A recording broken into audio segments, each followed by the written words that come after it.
Hey there, Patriots. Welcome back to the front lines. This is Death Watch here to give you guys more intel so you can update your personal armory and fight back against the fake news media machine. And today we're going to be discussing why we are seeing this trope in Hollywood where traditional masculine characters are essentially being replaced, killed off by these new diversity characters, right? And it all stems from what feminists like to call the cis hetero patriarchy, right? We all heard this term, the patriarchy, right? The full term is, the cis white hetero patriarchy, right? Which essentially just boils down to if you are a white male, okay, you're heterosexual, you are probably of Catholic or any type of Christian Protestant faith, okay, able body, if probably rich, right? If you're well off, right? It's not really rich if you're well off, right? You are essentially the descendant of the colonizers, the evil white colonizers, and you are essentially upholding a system of oppression in all this other hierarchy, hierarchical oppression against LGBTQ people, black people, all sorts of other people, right? It's all a bunch of cultural Marxist nonsense, right? But what they define it here on Wikipedia, cis heteropatriarchy is a socio-political system where primarily, men, heterosexual men, right, regular men, have authority over other cisgender males, females, and people with other sexual orientations, gender identities, right? The concept postulates that in a heteropatriarchal society, cisgender heterosexual men, right, your normal everyday man, generally occupy the highest position of power in society, causing women, including trans women, non binary people, transgender men, and other LGBT people, to experience the bulk of social oppression in relation to gender and sexuality, right? So, again, you're a white guy in American society and Western civilization, you are essentially the biggest oppressor and you are upholding a system, right? The patriarchy, which is built to oppress everybody who is not white and male. Simple enough, right? But what they also say is that the heteropatriarchy, right? This is why feminists are essentially trying to destroy the heteropatriarchy, and this is why they are trying to destroy traditional masculine characters, right? The heteropatriarchy is a facet of popular feminist analysis used to explain modern hierarchical societal structure, which is dependent upon and includes the perspective of gender roles based on a system of interlocking forces of power and oppression. So, enforcing gender roles is part of the patriarchal's way of, enforcing their power structure over the oppressed. Okay. When they look at symbols, right, when they essentially look at characters like Indiana Jones, Luke Skywalker, Han Solo, right? Especially when mainly just focusing on Lucasfilm right now, right? Why is Kathleen Kennedy, destroying these characters under her leadership? It's because the average feminists look at Han Solo, Luke Skywalker, and Indiana Jones not as heroes, right? Daredevils, people who stood up and fought back tyranny, right? Indiana Jones, a famous, treasure hunter who traveled the world, fought neo Nazis, who trying to revive the Third Reich, defeated, a death cultist, right? No, no, no.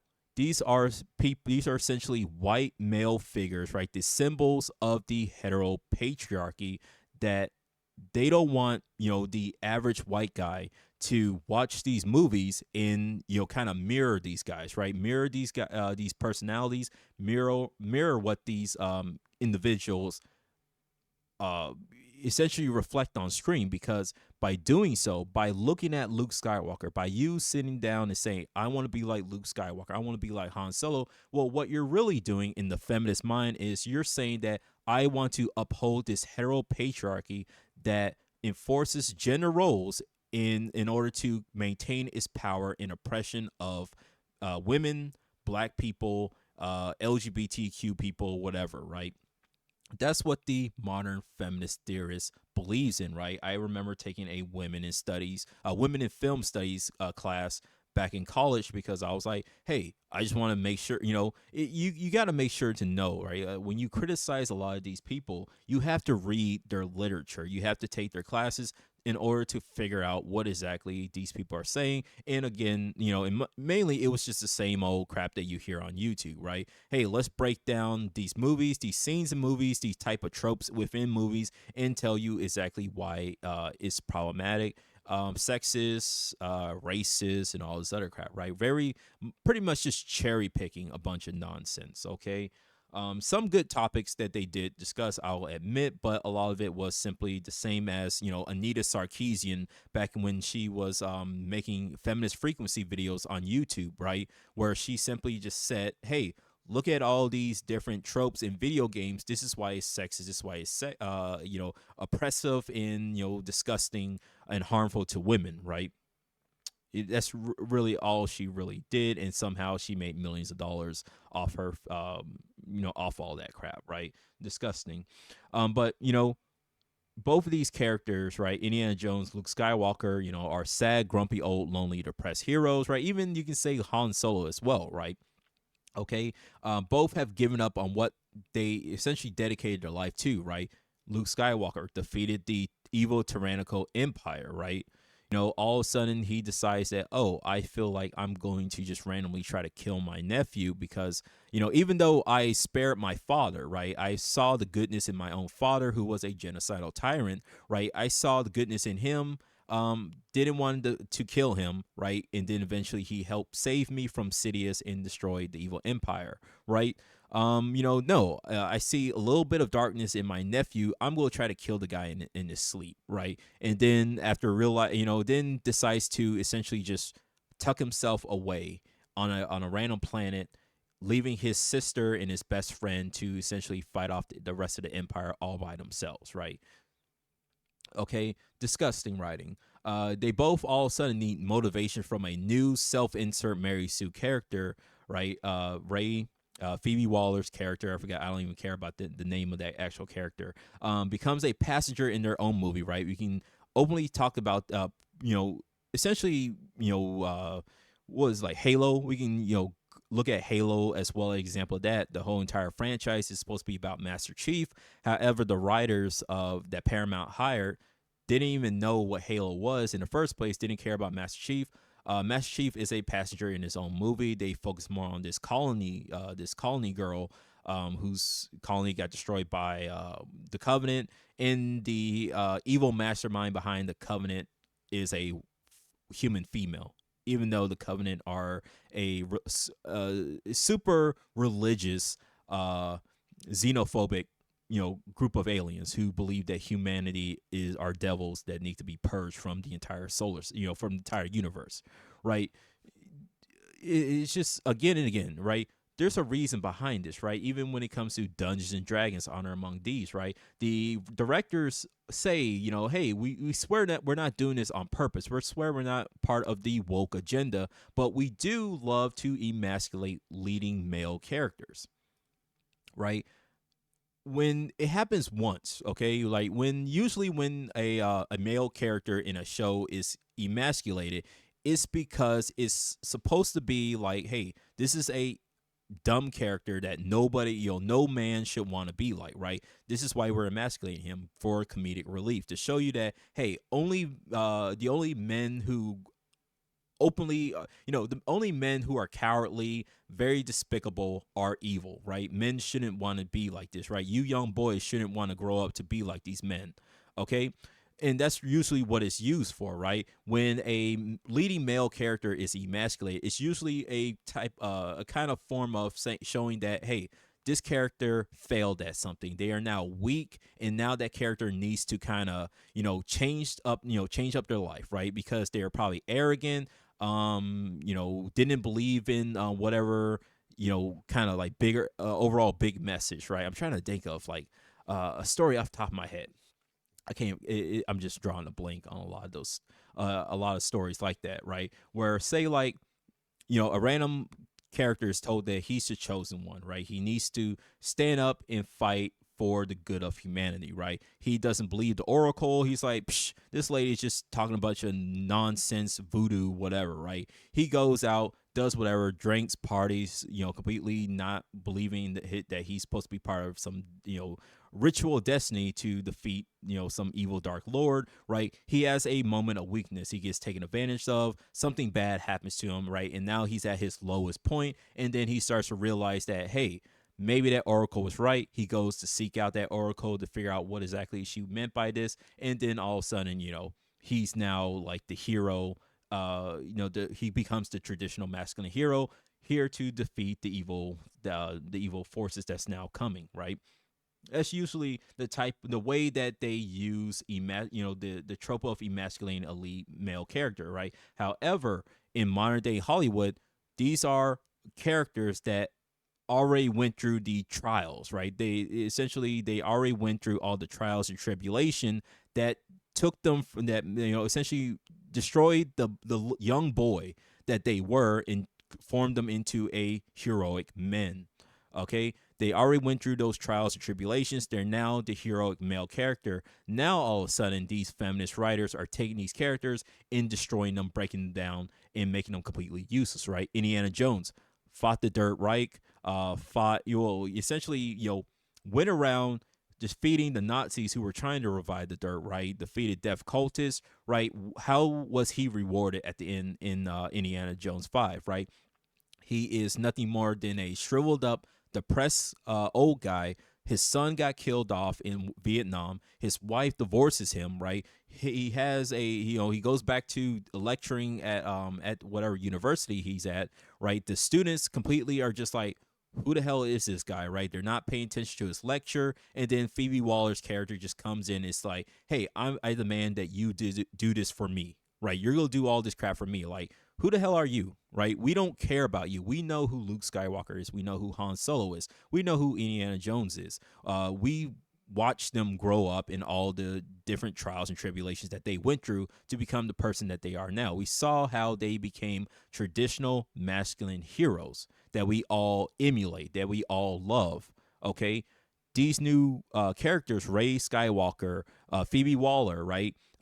These are just nobody, self-insert Mary Sue characters that are just put in place to become the new masculine, character roles, right?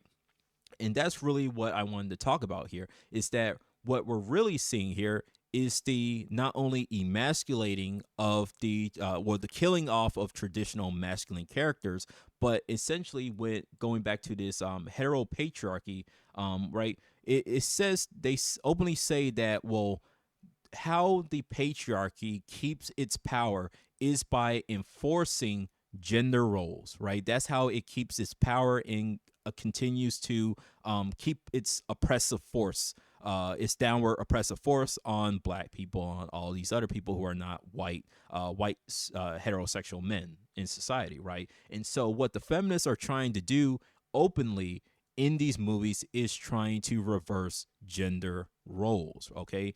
Look at how Gladriel is sitting, right? Legs open, man spreading.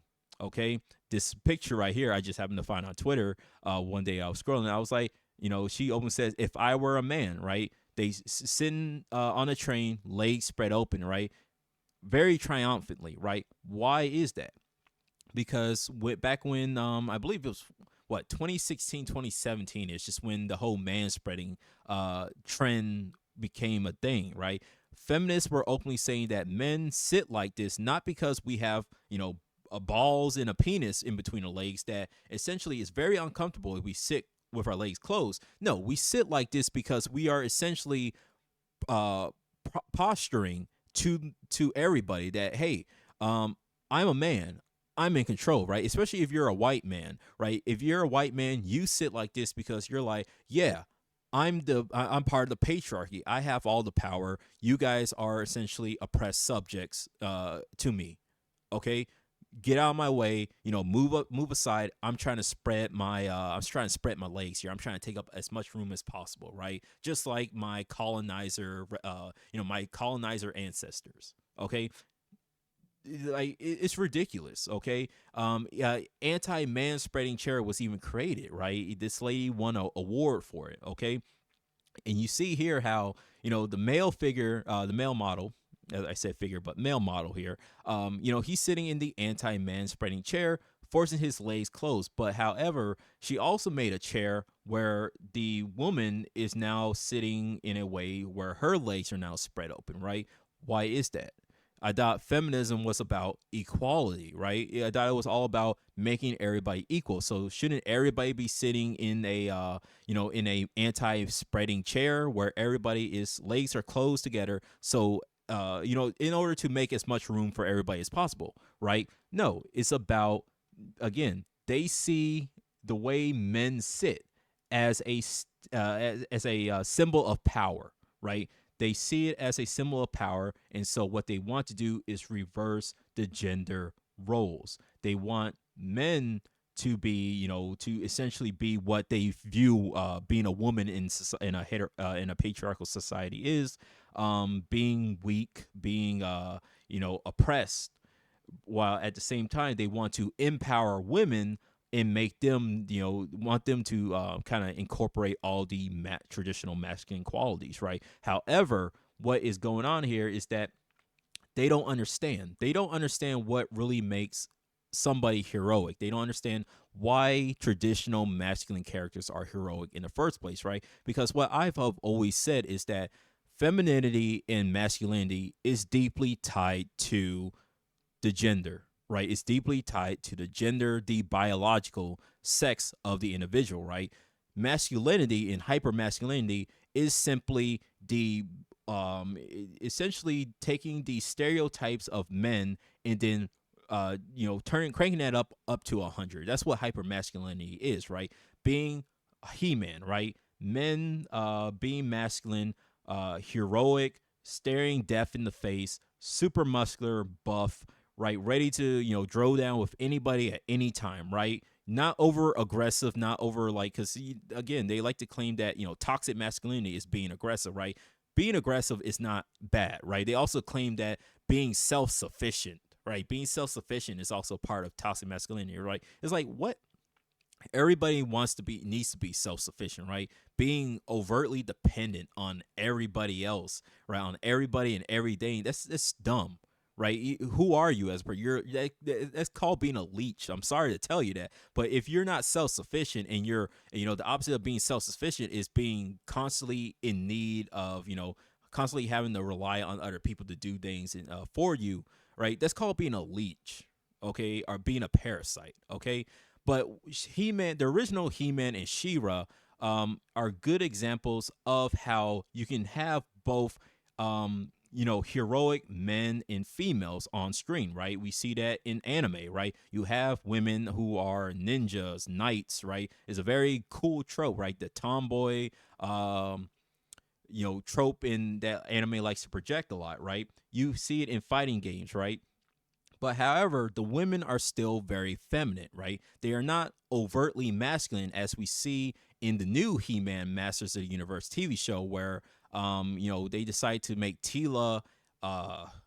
They basically just drawed her with a female head, right? They literally just took She-Ra's head and put it on He-Man's body. That's what they did. Okay, let's be honest, right? Because they want to try to make women more masculine. Okay, it's kind of, you can have, again, in anime they're able to have essentially this, right? Women who are strong, independent, ready to throw down, ready to fight, ready to be heroic, right? And still have really good feminine figures, really feminine qualities, right? They don't they don't scuff at the idea of women kind of being in the back lines, right? Because they know that, hey, men are in some ways stronger than women, right? And so, yes, I can still, stand up and fight, but I'm not really competing with the men, right? I'm not competing with the men. We are here as companions on the battlefield, here to fight for a single cause, right? You can look at Berserk, right? With Guts, Griffith, and Casca, right? Casca is a woman, right? All the other bands of Hawks kind of tease her every now and then for being a woman, but it was never from a place of hate. They were all there to help Griffith live his dream, right? Same thing with He-Man and She-Ra, right? She-Ra was there to not, she wasn't there to completely attack and lecture He-Man as Teela did in Masters of the Universe. She was there as a fighter along with her friends to defeat the evil forces, right? Same as He-Man and Teela. They were there to fight together on the battlefield to defeat Skeletor, right? And the rest of his forces, okay? But in today's modern day media, you can't have that. You cannot have He-Man on the battlefield. You cannot have Indiana Jones lecture, essentially teaching Phoebe Waller what it means to be an adventurer, right? He can't be a good male role model to her, right? Luke Skywalker cannot be a good male role model to Rey Skywalker. Okay, right. Essentially just Rey, right? She stole the Skywalker name. She has no affiliation with the Skywalkers, right? No birth ancestry from them. She just stole their name, right? Because again, that's essentially what these feminist writers are doing. They're stealing um essentially the power, right? They're stealing the power from the patriarchy and implementing that agenda in their own characters, but they don't understand what makes a heroic character heroic, right? Because again, heroism, in my opinion, is deeply tied to masculinity. It's deeply tied to traditional masculine characters, right? What compels men to want to be soldiers, cops, law enforcement, firefighters, right, is something to do instinctively with wanting to be, heroes, wanting to essentially be the people to fight and defend for your nation, your civilization, for your community, right? Something that these activists, leftists, they like to constantly virtue signal that they care about these type of things, but they really don't. They really don't. It's all fake because they all just believe in power, right? It all boils down to, when it comes to the Antifa types, the socialist types, you just listen to their rhetoric. It's all about power, right? They changed they changed the definition of racism, right? Racism used to just be, hey, or it still is, right? I don't care. It still is. Racism is that you believe that somebody, based on their immutable qualities, right, are just evil or they're superior to somebody else, right? Simply because of their immutable characteristics, okay? Judge me based on, the content of my character, not the color of my skin. Martin Luther King Jr., right? Leftists have completely turned that upside down and said that, hey, racism is now power plus privilege. Okay, makes no sense. They say that in a heteropatriarchal society, which is America, the only people who have power are white males. So therefore, white men are the only people who are allowed to be racist. And therefore, if anybody who's not a white male decides to go out on a essentially on a attacking spree and does things to white people, it's still not racist, right? It's not a hate crime. It's just them they're just prejudiced, right?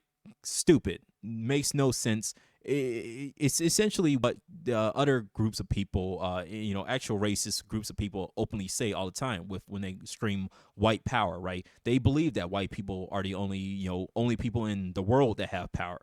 Leftists come in, they say, oh yeah, we 100% agree that in America, white people are the only people that have power, right? It's like, do you guys not hear yourself? But again, this is all cultural Marxist speak. This is why they do it, because they want to essentially create that communist revolution here in America, and that's why they openly push these deranged radical ideologies, because it's all to essentially desensitize and demoralize American culture, right? And we can talk about that forever, right? We can go through all the examples, but this is just the the most clearest cut example, since Indiana Jones 5 just came out and a lot of people are talking about it. A lot of people are saying that that movie sucked, and it's just simply to sit down and say, here is why it sucks, right? This is why it sucks. This is why we are constantly seeing this trope, right? If you are essentially a white guy, right, a white guy in society, and you find women sexually appealing on screen, that's part of the male gaze. If you are a white male in society and you like Indiana Jones, you like Luke Skywalker, you like Han Solo, you like to mirror these guys' personalities, you like to emulate these characters, that's problematic, because it's part of, you are essentially upholding the symbols of the evil, oppressive patriarchy, right? And we can't allow you to do that. So therefore, we're going to take these characters that you like so much and we're going to destroy them. We're going to crush them up in your face, make them worthless character, former, shells of their former self, and then have these new female characters just walk in, and now the story is about them. The franchise is now going to be about them, right? Rey Skywalker is the new face of Star Wars now. Okay, Phoebe Waller, whatever her character's name was, she's the new face for Indiana Jones. Essentially, I just think they're just gonna kill off, right? Because Harrison Ford is not gonna do any more Indiana Jones. He's too old. There's not gonna be any more Indiana Jones, right? They're probably just gonna have Phoebe Waller doing indie like stuff, right? They could have just easily made a Lara Croft movie. Okay, they could have easily just said, "Hey, let's just make Lara Croft movies," but they don't want to do that, because as long as Indiana Jones and Luke Skywalker are still, they're still symbols of what men can be, right? They're still the symbols that everybody gravitates towards. And again, they view these characters as the symbols of the patriarchy, so they got to destroy them. They got to destroy them in order to demoralize the fans, so that you guys completely tune out. You guys are now done with Lucasfilms. You're done with Star Wars. You're done with Indiana Jones. So that makes it easier for them, right? They don't have to compete. It's really what it is. They don't have to compete with these characters anymore, so they can then go on to make their new feminist iconic characters that are now going to be the brand new masculine heroes of the world. Okay, but the problem is these characters are flopping because they don't understand what makes a hero, because heroism, in my opinion, is deeply tied to masculinity. Masculinity is deeply tied to being a biological male in society. Okay, and so because they hate masculinity, because they hate the patriarchy, they will never fully understand what makes, why these characters like Batman, Superman became popular in the first place, right? They even gravitate towards Wonder Woman, and we all know who created those characters, right? A lot of these female femme fatale characters, like evil, like Harley Quinn, things like that. They tried to make Harley Quinn a anti-hero to try to give her some type of redemption arc or whatever, right? They're trying to do with her character, but they don't understand why essentially these characters are popular in the first place, right? Why men gravitate towards these characters. It has nothing to do with the patriarchy. It has nothing to do with any of this other feminist theory nonsense. It's because these characters are deeply tied to being a masculine male in society, right? You look to Japanese media, you see the exact same parallels. People are gravitating more towards manga because they are essentially writing the same stories that we used to have back in the 90s and early 2000s, right?